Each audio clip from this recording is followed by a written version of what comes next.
નમસ્કાર મિત્રો, હું તમારા બધાનો ચહીતો પારસ દુધાત આવી ગયો છું ગામડે, કારણ કે અમારા જયદીપભાઈના લગ્ન છે. એટલે આજે અમે પહોંચી ગયા છીએ ને હવે જઈએ છીએ અમે બધા વાડીએ. મારી સાથે અમારા ભાણિયા અને ભત્રીજા અને બધા છે બરાબર. અમે લોકો જઈએ છીએ વાડીએ. વાડીના રસ્તામાં ભેંસો આવી ગઈ, સરસ મજાનો ગુનો આવી ગયો અને અમારા મગનભાઈ આવી ગયા. સારું છે ને, તો વાંધો નહીં. ચાલો, મારા બીજા બે ભત્રીજા છે, એને મેં નાસ્તો લેવા હાટું મોકલ્યા હતા. આ જો થેલા ભરીને લઈ આવ્યા છે. હજી એને માવું આમ હાલ્યું જાય છે. અરે એ ખાહે. આ એક ઊંડો ગુનો છે. અહીંયા અમે બહુ નાયા, ખૂબ નાયા. એમાં હું તો બહુ નાયો. ઘણા લોકોને ખ્યાલ છે કે આ ધોરા ઉપરથી ધોડીને અહીંથી કૂદકો મારવાનો સીધા આમાં. આની ઊંડાઈ ઓછામાં ઓછી 20 થી 25 ફૂટ છે, વધારે હોય તો ના નહીં. પણ ગામડે રહેતા હોય એટલે નાવાના તરવૈયા હોય એટલે નાવાનો અનુભવ હોય ને તો આમાં પડાય, બાકી આમાં સાહસ ન કરાય. જો હું તમને બતાવું.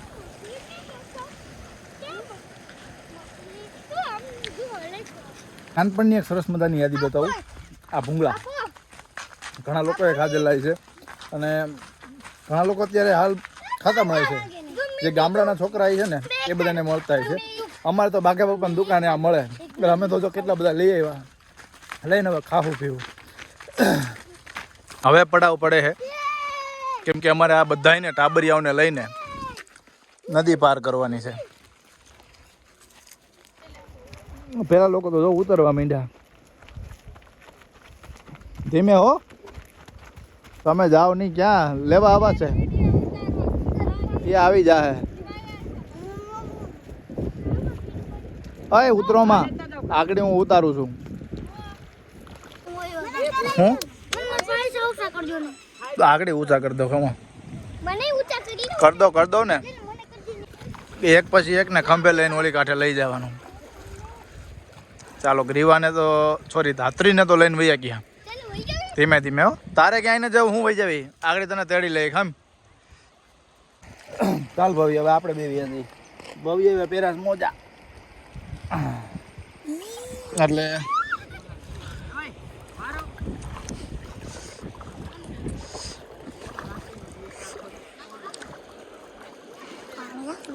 એક નંબર પાણી છો, ઠંડુ ઠંડુ મસ્ત. બોખો મોજા પહેરીને આવ્યો અહીંયા.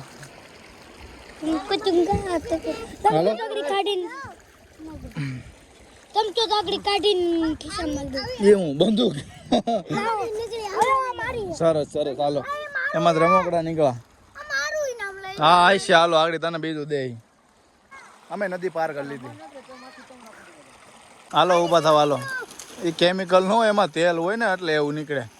છોકરા એમ કે એમાં પાણીમાં નાખીને લીકે કેમિકલ નીકળે. કેમિકલ ના હોય, એમાં જે તેલ હોય ને એ પાણીમાં અડે એટલે એવી ડિઝાઇન પડે. ચાલો હાલો ભાઈ, લાવો બધા વાહે.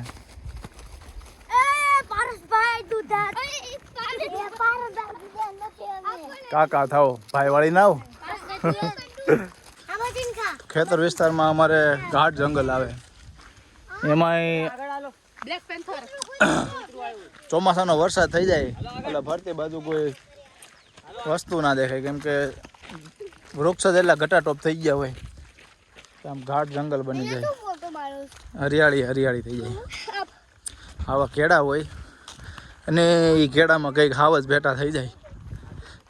એટલે આ છે ગામડું. દોડતા નહીં હો, શાંતિથી હાલો. ઓલા લોકો ક્યાં પહોંચી ગયા?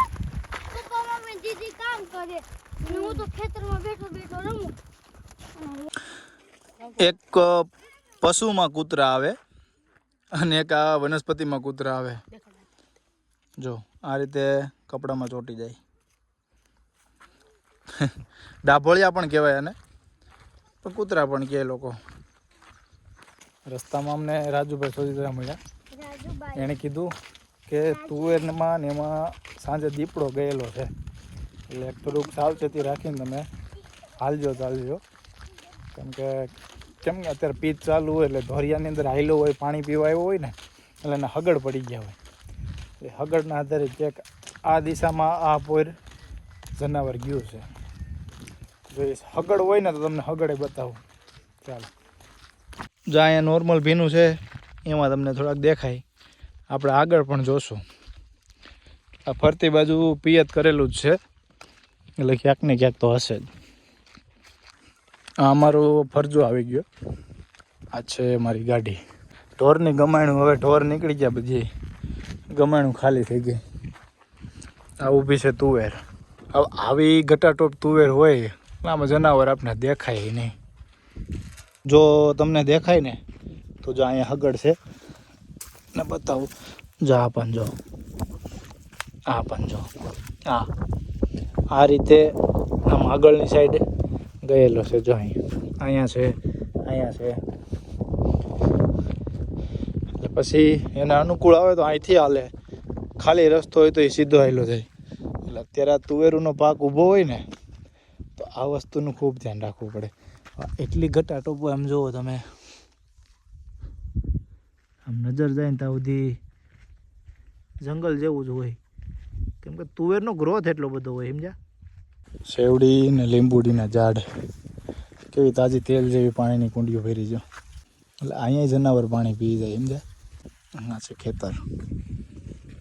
ચાલો આગળ વધીએ. અહીંયા જો આ જનાવર આ રોજ હાલેલા છે. દેખાય સરડા પાડી દીધા ઊભા. આ પાછા રોજના કામમાં એક બે નો હોય, એમાં આખું ધણ હોય. એ ધણ આખું હાલ્યું જાય તો ઊભા પાકમાં પડ્યા હોય. આ તો હાલો હજી પીએ જ છે. ઊભા પાકમાં પડેલા પાક સુધી નાખે, કેળા પાડી દે. અહીંયા મારા પપ્પા પાણી વાળે છે. અત્યારે તો કપડે લઈને કે કામ કરતા લાગે. મોટર તો બંધ છે અને કા પછી નીચેના ભાગમાં ચાલુ હોય પાણી. એક બાજુ ભાગમાં ઓછા થઈ ગયા એટલે ઓણીમાં કઈ આવે નહીં. એટલે સરડા એટલે બે બાજુના કોરા થઈ ગયા. એક જ કેરામાં આવું થયું કે બીજા બધા કેરા હોરો છે સુધી કોણે હોદ સબસ્ટેશન પર દીપડો આવ્યો છે પપ્પા? હા, દીપડો આવ્યો છે. રોજ હાલે છે. રોજ ના તો હગડ જોયા મેં આગળ ઓલા કેરામાં પાડી દીધા. દીપડો કેમ આ તુવેરમાં હતો ને એમાંથી ને આમ બારો નીકળતો એવા હગડ પડી ગયા છે. પેલા કહી દઉં આ મીઠા લીમડાનું ઝાડ છે. આપણે નોર્મલી જે લીમડો હોય ને, કડવો લીમડો, એના જેવડું આ મીઠા લીમડાનું ઝાડ થઈ ગયું. આને એક ખાસિયત હોય, કડવો લીમડો હોય ને એ એક થડથી વધે.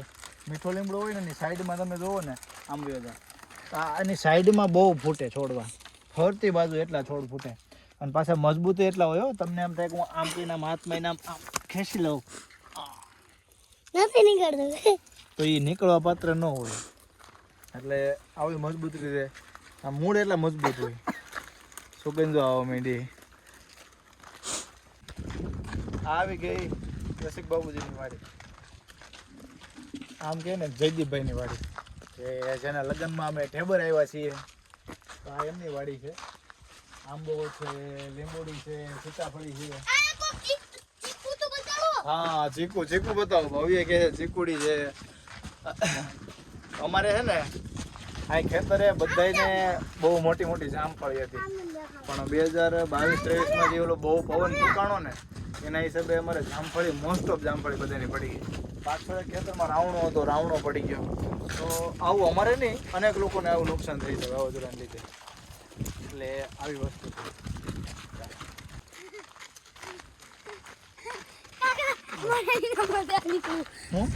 રમકડું ઠેકા. હા હા હા, બંદૂક બંદૂક સ્પ્રિંગ વાળી બંદૂક. ઘણા લોકોએ આ જોઈએ છે. હા, આની મિકેનિઝમ બતાવું. એક સ્પ્રિંગ હોય, આ પ્લાસ્ટિકનું આવું ડેમો હોય. આ રીતની આવી ગોળી આવે, આમ ચડાવી દેવાની અને નોર્મલી કંઈ નહીં કરવાનું, આને આમ પ્રેસ કરવાનું. એટલે આ એક રમકડા ભેગી, એક બંદૂક ભેગી બે ગોળી આવે. આ રીતે મનોરંજન કરતા. આ ગેમથી હું બહુ રમેલો છું અને આમાં વિડીયો જોતા છે એ લોકોએ બહુ ઘણા રમેલા છે. હાલ સર્વિસ ફાયર એ જ એકવાર ફાયર કરી. હાલો. હા હા, મારા મધુ બાપુજીની વાડી અને આ છે અમારા દિલીપભાઈ. દિલીપભાઈને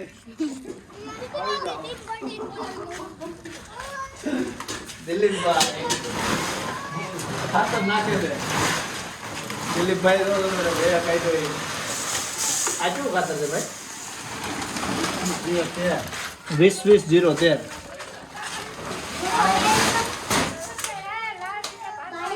આ કઈ નખાય એટલે એમાં અટાણ તો બરોબર પાક ઉગતો આવતો હોય દહીં નાખવાનું હોય છે. દહીં તુવેરનું છે. ઉગડે તે છાંટવાનું.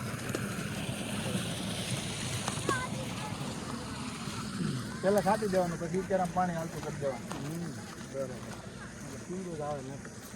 બરાબર. સિંગુ લઈ આવવા હાટું, પાક વધારવા હાટું. જો આ રીતે છાંટકામ ચાલો.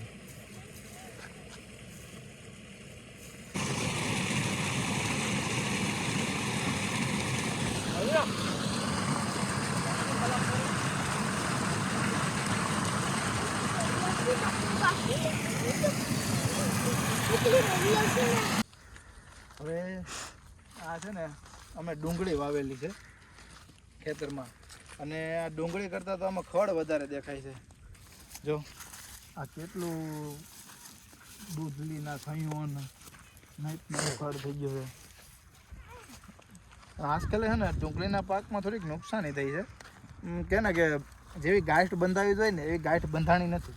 હવે કવા વાયા હોય કે શું હોય, અમારે એકને એવું નથી થયું, લાગડ બધાને એવું છે કે માનો ને આ રીતે છે ને, જો આ ગાંઠું ન બંધાણી હોય, ડુંગળી વાવેતર થયું હોય, અમુક ગાંઠું જે આ નોખી કાઢીને ઉપાડીને સાઈડ કરીને એ ડુંગળીમાં છે, બાકી 50% જેવી આવી રીતની ગાંઠું થઈ ગઈ, ઝીણી ગાંઠું થઈને ગ્રોથ ઊભો રહી જાય. એટલે એક તો આજકાલ ભાવે નથી, અને પ્લસ આવી રીતની નુકસાની છે. એટલે જોઈએ હવે ભાવ કંઈક હમણાં થોડોક પ્લસ થાય તો આ બધું સેલિંગ થાય, નકર તો લગભગ આમનું ખેતરમાં પડ્યું રહે આ વર્ષે. એવું છે ડુંગળીમાં.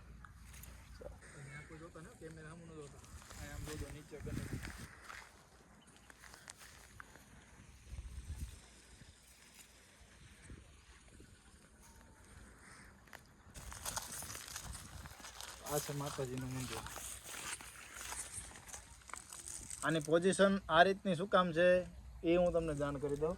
આ મંદિર બનાવવાનો પ્રયત્ન કરેલો હતો, પણ માતાજીની રજા વગર આ મંદિરનું આગળ કામકાજ ચાલુ ન થયું. એટલે જે પોઝિશનમાં પહેલેથી વર્ષો જૂની મૂર્તિ કે જે આ રીતનું સ્થાપન છે માતાજીનું, એને એમને જ રહેવા દીધું છે. એમાં કોઈ પણ જાતનો ફેરફાર નથી કરાયો, કેમ કે એ માતાજીની રજા નહોતી એના હિસાબે. અને અહીંયા આગળ જ છે દાડમાં દાદા, કે જેમ સંપૂર્ણ જેમ માતાજીનું છે એ જ રીતે દાડમાં દાદાનું પણ એ જ રીતનું સ્થાપન છે, કે જેમાં કોઈ પણ જાતનો ફેરફાર કરવામાં આવ્યો નથી. બસ બાંગલ વિસ્તાર, ફરતી બાજુ જંગલ. હવે આપણે છે ને નદીનો ભાગ જોવાના છે, જે ખેતરનો છેલ્લો ભાગ કહેવાય ને, આમ પછાટે આટો મારી આપણે ત્યાંથી તમને જેવું બતાવી. અમે નાનપણથી તો જોયું છે ઘટાટોપ જંગલ અને એ ઝાડવા વૃક્ષ ને એનો નજારો કંઈક અલગ હોય. તમને બતાવી દો. હાલે થોડુંક અહીંયા છેલ્લે પાણી હાલેલું છે એટલે પગ ખૂંચે છે, કેમ કે જે આ માટી છે ને ભીની છે. ચાલો આ જોવો તમે. અહીંયા મેં મારા નાનપણમાં બહુ ભેહું ધારેલી.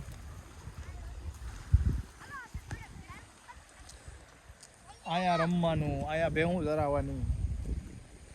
આ ગુનો નોમિનલ ઊંડો છે, પણ એની અંદર સંગ્રહ એટલો પાણીનો રહે ને કે 12 માસ આની અંદર પાણી ભર્યું હોય. આ જે રિઝારો આવે ને એ ઉપર ઝાંઝેસર ડેમ છે મારે, જે ખેતરથી અડીને જ દેખાય. જો તમને અહીંથી દેખાય તો આડો તમને પાળો દેખાય. જે આ કિનારી છે ને, જે આવડી આ કિનારી, અહીંયા એ પાળો છે ડેમનો. એટલે એ છે ડેમ, ઝાંઝેસર ડેમ. ડેમમાંથી જે પાણીનો રિઝારો આવે ને એ રિઝારો અહીંથી નીકળે. આ ગુનાની અંદર સ્ટોર છે પાણી, સ્ટોર થયેલું પાણી એક્સ્ટ્રા પાણી થાય એટલે ડાયરેક્ટ આમથી પાણી જેમ નદીની જેમ વહી જાય. આ છે ને ભાઈઓ થોડાક આંબા રોપેલા છે, કલમ લઈ આવી. એટલો એક બાગ બનાવી છે. બાગ એટલે કે આંબાનો છોડ વાવ્યો હોય ને એને અમારા જનરલી બાગ કહેવાય, કે બાગ બનાવી છે. આખું ખેતર છે ને એ આપણે નીચેથી જોયું. હવે આપણે ઉપર ધાબે ચડીને ફરતી બાજુનો નજારો જોવાનો બહુ જોરદાર લાગશે.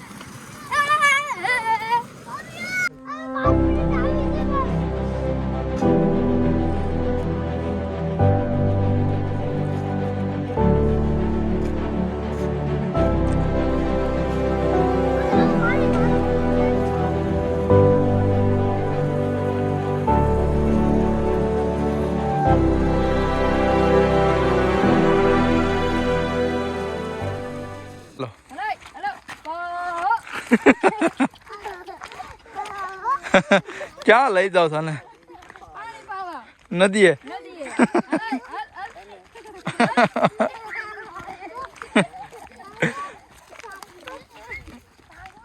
હાલો, ગ્રીવ સાથે આપણે વ્લોગને એન્ડ કરીએ છીએ. વ્લોગ જોવો, મજા માણો, એન્જોય કરો, રાજી રહ્યો, સ્માઇલ આપતા રહ્યો, બસ હર હંમેશ. બીજું એથી વિશેષ આપણે કંઈ કહેવું નથી. બાકી ક્યાંથી પડી જાય તું મને પાડી દે. ચાલો નહીં પડી જા. હા ભાઈ તને કહું ગીવું, હા એ બધાને કહી દે બાય બાય, ટાટા, આવજો એમ કહી દે. આમાં આવજો.